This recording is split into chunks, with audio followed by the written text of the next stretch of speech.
രേണു സുധി എന്ന് പറയുന്ന ഒരു കലാകാരിക്കോ, രേണു സുധിയുടെ ഫാദറിനോ, രേണു സുധിയുടെ മദറിനോ, രേണു സുധിയുടെ ചേച്ചിക്കോ, രേണു സുധിയുടെ ചേച്ചിയുടെ കുടുംബത്തിനോ ഞാൻ ഒരു സെന്റ് സ്ഥലവും കൊടുത്തിട്ടില്ല, കൊടുക്കുകയുമില്ല. Hi guys, welcome to another beautiful video. So, ഇന്നത്തെ ടോപ്പിക്ക് രേണു സുധി, രേഷ്മ തങ്കച്ചൻ. ഓക്കെ, ഞാൻ ഇന്ന് മുതൽ ഒരു തീരുമാനം എടുക്കുകയാണ്. രേഷ്മ തങ്കച്ചൻ എന്ന് പറഞ്ഞിട്ടായിരിക്കും ഞാൻ ഇനി മുതൽ വീഡിയോ റിയാക്ട് ചെയ്യാൻ പോകുന്നത്. ബിക്കോസ് സുധി, കൊല്ലം സുധി എന്ന് പറയുന്നത് ഞാൻ ഒരുപാട് ബഹുമാനിക്കുന്ന, ഞാൻ ഒരുപാട് ഇഷ്ടപ്പെടുന്ന എൻ്റെ one of the favourite comedian ആക്ടറാണ്. അപ്പോൾ ആ പർട്ടിക്കുലർ വ്യക്തിയുടെ പേര് വെച്ചുകൊണ്ട് എനിക്കിങ്ങനെ റിയാക്ട് ചെയ്യുമ്പോൾ ഭയങ്കര സങ്കടം. അപ്പോൾ ഞാൻ കരുതി അതങ്ങ് മാറ്റി നമ്മൾ ഇന്ന് മുതൽ രേഷ്മ തങ്കച്ചൻ്റെ ലീലാവിലാസങ്ങളെക്കുറിച്ചാണ് സംസാരിക്കാൻ പോകുന്നത്. കാരണം രേഷ്മ തങ്കച്ചൻ്റെ റിലേറ്റ് ചെയ്തിട്ട് നമുക്ക് എല്ലാ ദിവസവും വീഡിയോ ഇടേണ്ടി വരും.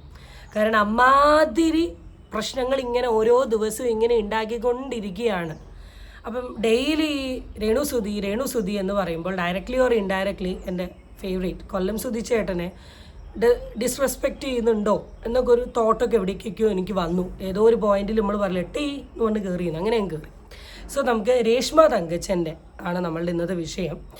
ആളുമായി റിയാക്ട് ചെയ്തിട്ട് ഒരു ക്ലബ്സ് ഓഫ് വീഡിയോസ് ആണ് ഞാനിന്ന് കാണിക്കാൻ പോകുന്നത്. ഒരു ക്ലബ്സ് ഓഫ് വീഡിയോ. കാരണം അച്ഛൻ പറയുന്ന കുറച്ച് കാര്യങ്ങളുണ്ട്, അല്ലാണ്ട് നമ്മുടെ ഫിറോസ്ക പറയുന്ന ഇൻ്റർവ്യൂവിൽ കൊടുത്ത കുറച്ച് കാര്യങ്ങളുണ്ട്, അല്ലാണ്ട് ചില ലൈവിൽ കണ്ട കുറച്ച് കാര്യങ്ങളുണ്ട്.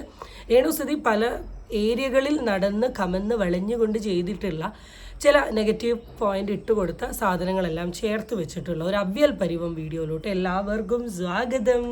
ആദ്യം തന്നെ ചാനൽ ഇഷ്ടപ്പെട്ടിട്ടുണ്ടെങ്കിൽ സബ്സ്ക്രൈബ് ചെയ്യാൻ മറക്കരുത്. റീസെൻ്റ്ലി നമ്മുടെ രേഷ്മ തങ്കച്ചന് സ്ഥലം കൊടുത്തിട്ടുള്ള ഫാദറിൻ്റെ ഒരു ഇൻ്റർവ്യൂ വന്നിട്ടുണ്ട്. ഇൻ്റർവ്യൂ എനിക്ക് തോന്നുന്നു അത്യാവശ്യം എല്ലാവരും സംസാരിച്ചിട്ടുണ്ട്. എനിക്ക് ആ ഇൻ്റർവ്യൂ ഫുള്ളിൽ തന്നെ ഒരു പെർട്ടിക്കുലർ ഡയലോഗ് അച്ഛൻ പറഞ്ഞത് ഭയങ്കര ഇഷ്ടപ്പെട്ടിട്ടുണ്ട്. അതിൽ അച്ഛാ മാരക സാധനം, ആ ഡയലോഗ് ഞാൻ നിങ്ങൾക്കൊന്ന് കേൾപ്പിച്ചു തരാം. രേണു സുധി എന്ന് പറയുന്ന ഒരു കലാകാരിക്കോ, രേണു സുധിയുടെ ഫാദറിനോ, രേണു സുധിയുടെ മദറിനോ, രേണു സുധിയുടെ ചേച്ചിക്കോ, രേണു സുധിയുടെ ചേച്ചിയുടെ കുടുംബത്തിനോ ഞാൻ ഒരു സെന്റ് സ്ഥലവും കൊടുത്തിട്ടില്ല, കൊടുക്കുകയുമില്ല. വേറെ എന്ത് അച്ഛൻ പറയണം?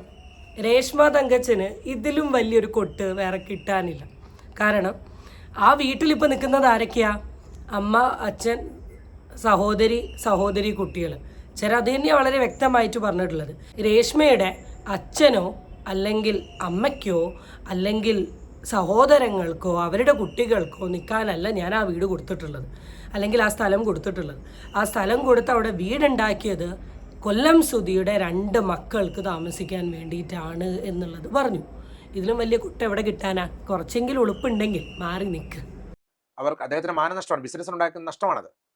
അത് വലിയൊരു, ഞാൻ അഡ്വക്കേറ്റുമായിട്ട് സംസാരിച്ചായിരുന്നു. പുള്ളി ഒരു പരാതി കൊടുത്താൽ തന്നെ അത് പ്രശ്നമാണ്. കാരണം നമ്മുടെ പാവം ഫിറോസ്ക എത്രയോ വീടുണ്ടാക്കി കൊടുത്ത് എത്രയോ ആൾക്കാരെ സഹായിച്ച് നല്ല രീതിയിൽ അദ്ദേഹത്തിൻ്റെ ബിസിനസ്സുമായിട്ട് ഇങ്ങനെ മുന്നോട്ട് പോകുന്ന സമയത്താണ് ചില അഭിനയങ്ങളും ചില ചേഷ്ടകളും പിന്നെ കുറച്ച് ആൾക്കാരുടെയൊക്കെ അഭ്യർത്ഥന പ്രകാരം നമ്മുടെ സുധിച്ചേട്ടൻ്റെ ഭാര്യ രേഷ്മ തങ്കച്ചന് ഒരു വീടുണ്ടാക്കി കൊടുത്തു.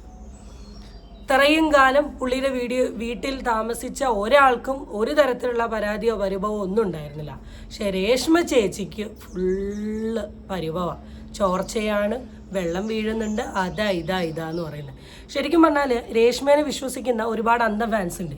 ഈ അന്ധ ഫാൻസ് നേരെ ഫിറോസ് ഖാൻ്റെ വീഡിയോയിൽ കയറി ഭയങ്കര നെഗറ്റീവ് കമൻ്റ് ഇടുന്നുണ്ടാവും.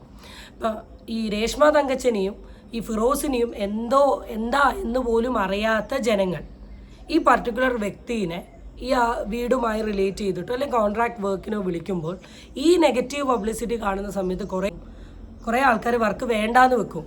ഒരാളുടെ ജോലി തന്നെ നശിപ്പിക്കാൻ ഈ പെർട്ടിക്കുലർ രേഷ്മയ്ക്ക് സാധിച്ചു എന്നാണ് ഞാൻ പറയുന്നത്. ശരിക്കും പറഞ്ഞാൽ ഫിറോസ്ക്ക് ലീഗലി കേസ് പോകണം, മസ്റ്റായിട്ടും പോകണം. അങ്ങനെയെങ്കിലും ഈ പെർട്ടിക്കുലർ ലേഡിയുടെ ഈ കൈൻഡ് ഓഫ് സ്വഭാവങ്ങൾ ഒന്ന് നിർത്തട്ടെ. ആൻഡ് ഫിറോസ്ക തന്നെ പറയുന്ന വേറൊരു കാര്യം കൂടെ ഞാൻ നിങ്ങൾക്ക് കാണിച്ചു തരാം. ഇന്റർവ്യൂ ശ്രദ്ധിച്ചറിയാം, ആ കുട്ടി ആൾറെഡി സ്ക്രിപ്റ്റ് എഴുതി കൊടുത്തിട്ട് മറ്റാളെ കൊണ്ട് ചോദിക്കുക. കാരണം ജനറൽ ക്വസ്റ്റ്യൻസിൽ ഇപ്പൊ വീടിന്റെ ഇന്ന സ്ഥലത്തല്ലേ ആങ്കർ ചോദിക്കുന്നത്. അതെ ആങ്കർ കറക്റ്റ് സ്ക്രിപ്റ്റിലുള്ള ഒരു ചോദ്യമാണത്. ആങ്കറിന് എഴുതി കൊടുത്തിട്ട് ഇന്ന ചോദ്യങ്ങൾ ചോദിക്കണം എന്ന് പറഞ്ഞിട്ടുള്ള ചോദ്യങ്ങളാണ്. അതായത് ഇപ്പൊ ഞാൻ താങ്കളോട് ക്വസ്റ്റ്യൻ ചെയ്യാൻ വരുമ്പോൾ ഇപ്പൊ താങ്കളുടെ വീട്ടിൽ എവിടെയൊക്കെ ചോദിച്ചിട്ടുണ്ടെന്ന് എനിക്ക് മുൻകൂട്ടി പറയാൻ പറ്റില്ല. അതെ നിങ്ങൾ പറയുന്ന സാധനത്തിൽ നിന്നാണ് നമുക്ക് ചോദിക്കാൻ പറ്റുള്ളൂ. പക്ഷേ അതിനകത്ത് ക്വസ്റ്റ്യൻ നിങ്ങളുടെ വീടിന് ചോർച്ചയുണ്ടല്ലോ, അപ്പൊ ഉണ്ട് ചോർച്ചയുണ്ട്, അപ്പൊ ഇന്ന മുറിയിൽ ചോർച്ചയില്ലേ എന്നൊരു ക്വസ്റ്റ്യൻ ഞാൻ ചോദിക്കണമെങ്കിൽ നിങ്ങൾ എന്നോട് മുൻകൂട്ടി പറയണം അങ്ങനെ ചോർച്ചയുണ്ട്. അങ്ങനെയല്ല, ഒന്നാമത് നിങ്ങൾ എന്റെ അടുത്ത് ചോദിക്കുക എങ്ങനെയാണ് വീട് എന്ന് ചോദിക്കുക, അല്ലാതെ വീട്ടിൽ ചോർച്ചുണ്ടെന്ന് ഒരിക്കലും ചോദിക്കില്ല. എങ്ങനെ വീടുണ്ട് ചോദിക്കുമ്പോൾ ഞാൻ പറയും ഇന്ന സ്ഥലങ്ങളിൽ ചോർച്ചുണ്ടെന്ന് ഞാൻ പറയും. ഇത് കറക്റ്റ് സ്ക്രിപ്റ്റ് ആണ്. അപ്പൊ അത് തന്നെയാണ് ഞാൻ ചോദിച്ചത്. ഫിറോസ്കയ്ക്ക് തന്നെ വളരെ വ്യക്തമായിട്ട് മനസ്സിലായിട്ടുണ്ട് രേഷ്മ പറഞ്ഞ സ്ക്രിപ്റ്റിനനുസരിച്ചിട്ടാണ് ഈ കാര്യങ്ങൾ ഫ്രണ്ടോട്ട് ഇങ്ങനെ പോകുന്നത് എന്നുള്ളത്. കാരണം ഇപ്പോൾ വീട് എങ്ങനെയുണ്ട്, വീട്ടിലെ താമസം എങ്ങനെയുണ്ട്, ഇപ്പോൾ ഷൂട്ടൊക്കെ ആയി ബന്ധപ്പെട്ടിട്ട് കുറേ വീട്ടിൽ നിൽക്കാൻ ഉണ്ടോ, അങ്ങനെയൊക്കെയാണ് പൊതുവേ ചോദ്യം പോകേണ്ടത്. പക്ഷെ ഇവിടെ ഈ പെർട്ടിക്കുലർ വ്യക്തി ഡയറക്റ്റ് ചോദിച്ചത് വീട്ടിൽ ചോർച്ചയുണ്ടോ. ഇതെങ്ങനെയാണ് ചോദിക്കുക വീട്ടിൽ ചോർച്ചയുണ്ടോ എന്ന്. ആൻഡ് നമ്മുടെ ഈ വാക്ക് വായന്ന് പോകുന്നില്ല, പറഞ്ഞ് നമ്മുടെ രേഷ്മ തങ്കച്ചൻ ഓൾറെഡി പറഞ്ഞിട്ടുണ്ട്, നിങ്ങൾ വേണ്ടതായ രീതിയിൽ വീട്ടിലെ കാര്യങ്ങളൊന്നും ചെയ്തു തന്നില്ലെങ്കിൽ ഞങ്ങൾ മീഡിയയിൽ നാറ്റിക്കുന്നു. അങ്ങനെ അങ്ങ് നാറ്റിക്കാൻ വേണ്ടിയിട്ടുള്ളൊരു പ്ലാൻ ആണെങ്കിൽ ഫിറോസ്ക മസ്റ്റായിട്ടും ലീഗലി പോകണം. എവിടെന്നെങ്കിലും ലീഗലി ഒരു അടി കിട്ടിയിട്ടുണ്ടെങ്കിൽ തീരാവുന്നതേ ഉള്ളൂ. ഓക്കെ, അപ്പോൾ അതൊക്കെ അവിടെ കിടക്കട്ടെ. ഇതൊക്കെ നമുക്ക് ഓൾറെഡി അറിയാവുന്ന കാര്യമാണ്. ആൻഡ് ഫൈനലി അതുകൊണ്ട് ഇനി ഒരു ചാരിറ്റി ചെയ്യാൻ അവർക്ക് മടി വരുമെന്ന് അദ്ദേഹം പറഞ്ഞിട്ടുണ്ടെങ്കിൽ അദ്ദേഹത്തിന്റെ ഹൃദയത്തിൽ തട്ടി തന്നെ അത് പറഞ്ഞേക്കുന്നത്. അങ്ങനെ പറഞ്ഞിട്ടുണ്ടെങ്കിൽ നിങ്ങളോടാണ്. എന്നെ സംബന്ധിച്ച് പറയാൻ ഞാൻ എൻ്റെ കാര്യം പറയുന്നു, ഇനി ഒരിക്കലും അവശത അനുഭവിക്കുന്ന കലാകാരന്മാർക്കോ ഇങ്ങനെ പബ്ലിക് അറിയപ്പെടുന്ന ഒരാൾക്ക് ഒരു സഹായം പ്രയാസത്തീരുന്ന ചെയ്യാൻ എനിക്ക് ഭയമുണ്ട്. കൊടുക്കാൻ ദേഷ്യം കൊണ്ടല്ല, അവരോട് ആർക്കും എനിക്ക് എല്ലാ കലാകാരന്മാരെ ഇഷ്ടമുള്ള ഒരാളാണ്. എനിക്ക് കല ആസ്വദിക്കുന്ന ഒരു മനുഷ്യനാണ് ഞാൻ എല്ലാ കലകളെ ആസ്വദിക്കാൻ ഇഷ്ടപ്പെടുന്ന സമയം കിട്ടാറില്ല. പക്ഷേ കലാകാരന്മാർ ഇങ്ങനെ അവശത അനുഭവിക്കുന്നുണ്ടെങ്കിൽ ഈ ഒരു ഇൻസിഡന്റോടുകൂടി അത് നിങ്ങൾ എടുത്തു പറയണം. രേണുസുതി എന്നല്ല, ഈ ഒരു വീട് കൊടുത്തതിൽ എനിക്കുണ്ടായ കുറേ പ്രോബ്ലംസ്. അപ്പൊ ഫിറോസ്ക ഇങ്ങനൊരു വീടുണ്ടാക്കി കൊടുക്കൽ പരിപാടി നിർത്തിയിരിക്കുകയാണ്. നേരെ ബാക്കിൽ നമ്മുടെ അച്ഛനും വന്ന് പറഞ്ഞിരിക്കുകയാണ്, എന്താണ് ഫെയിമിൽ നിൽക്കുന്ന അല്ലെങ്കിൽ മീഡിയയ്ക്ക് അറിയുന്ന വെൽ നോൺ ആയിട്ടുള്ള വ്യക്തികളെ ഞാൻ ഇനി ഒരിക്കലും സഹായിക്കില്ല.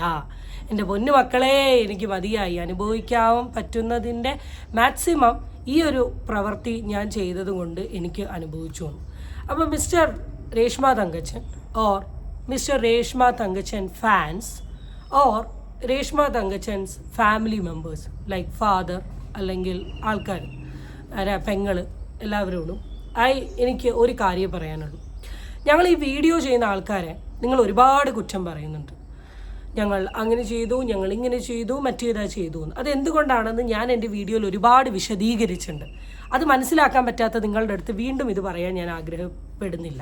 പക്ഷെ നിങ്ങൾ ബാക്കിയുള്ളവർ മനസ്സിലാക്കേണ്ടത്, ഈ അച്ഛൻ എന്ത് ചെയ്തു, ഈ ഫിറോസ്ക എന്ത് ചെയ്തു, ഈ അച്ഛനും ഫിറോസ്കയ്ക്കും എതിരെ ഞങ്ങൾ ഈ വീഡിയോ ചെയ്യുന്ന ആൾക്കാർ എന്തെങ്കിലും വീഡിയോ ഇട്ടിട്ടുണ്ടോ? ഇല്ല.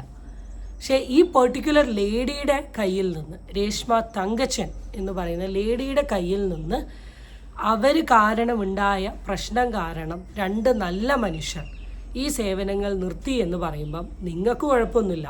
മിനിറ്റിന് അഭിനയിച്ചു കൊണ്ടിരിക്കുന്ന നിങ്ങൾക്ക് നല്ല പൈസ ഉണ്ടാവും. പക്ഷെ പാവങ്ങളുടെ ഒരു സഹായമല്ലേ ഇത് കൊണ്ടുപോയത്. അങ്ങനെ നമ്മുടെ കിച്ചുവിൻ്റെ ചാനൽ ലൈക്ക് 100K എത്തിയിരിക്കുകയാണ് വളരെ ചുരുക്കം ടൈം കൊണ്ട്. നമുക്ക് സ്ഥലമില്ലല്ലോ. ഇതല്ലേ മറ്റേ നമ്മുടെ പ്രതീക്ഷ എന്ത് പറയുന്നു ഇപ്പം?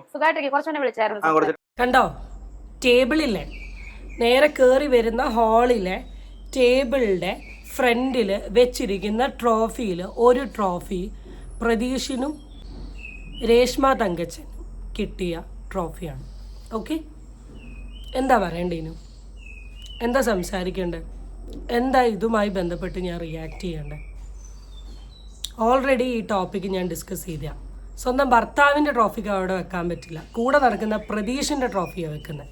ഞാൻ ഇന്നേ വരെ രേഷ്മ തങ്കച്ചനെയും പ്രതീഷിനെയും റിലേറ്റ് ചെയ്തിട്ട് ഒരു വീഡിയോയും ഞാൻ ചെയ്തിട്ടില്ല. കാരണം അതിന് എന്താണെങ്കിലും എനിക്കത് പറയേണ്ട ആവശ്യമില്ല. ഓരോ വ്യക്തികളുടെ വളരെ പേഴ്സണൽ ആയിട്ടുള്ള കാര്യമാണ്, അതിലോട്ട് ഇടപെടേണ്ട ആവശ്യമില്ല. പക്ഷേ നിങ്ങളുടെ ഭർത്താവിൻ്റെ ട്രോഫി എന്ന് വെച്ചാൽ കൊല്ലം സുധിയേട്ടൻ്റെ ട്രോഫി അവിടെ വെക്കാണ്ട് ഈ പ്രതീഷിൻ്റെ കൂടെ നിങ്ങൾക്ക് കിട്ടിയിട്ടുള്ള ഈ ട്രോഫി മുമ്പിൽ വെക്കുന്ന നിങ്ങളാണ് ഈ ലോകത്ത് ഞാൻ കണ്ടതിൽ വെച്ച് ഏറ്റവും